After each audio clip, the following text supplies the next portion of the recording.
అరే Tillu, exam hall ticket తీసుకున్నావా? పెట్టుకున్నానమ్మా. మరి పెన్నులు, అది కూడా. పెన్సిల్, ఎరేజరు, షార్ప్నరు అన్ని తీసుకున్నావా? ఎగ్జామ్ బాగా రాయి, సరేనా? అమ్మా ఏరా, ఎగ్జామ్ కి వెళ్లే ముందే వస్తుందా? వెళ్ళు. అబ్బా, కడుపులో గుడుగుడు ఉంటుంది.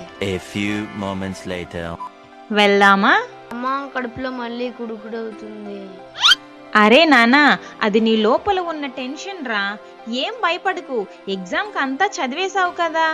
ఒకవేళ మార్క్స్ తక్కువే వచ్చినా నీ లైఫ్ ఏం ఇక్కడితో ఆగిపోదు కదా. 1 ఇయర్ నుండి చదువుతున్నావు, దాన్ని తీసుకెళ్లి పేపర్ మీద పెట్టు, అంతే. నువ్వు టెన్షన్ పడితే వచ్చిన ఆన్సర్ కూడా మర్చిపోతావు. అదే రిలాక్స్ గా రాస్తే తెలియని క్వశ్చన్ కి కూడా ఆన్సర్ చేస్తావు. ఓకేనా? అమ్మా, ఇప్పుడు నాకు టెన్షన్ ఏమీ లేదు, ఎగ్జామ్ బాగా రాస్తాను. ఇదంతా కళ. ఎగ్జామ్స్ రాస్తున్న వాళ్ళందరికీ ఆల్ ది బెస్ట్. టెన్షన్ లేకుండా ఎగ్జామ్స్ రాయండి, నాలాగా మీకు కూడా ఫస్ట్ ర్యాంక్ వస్తుంది.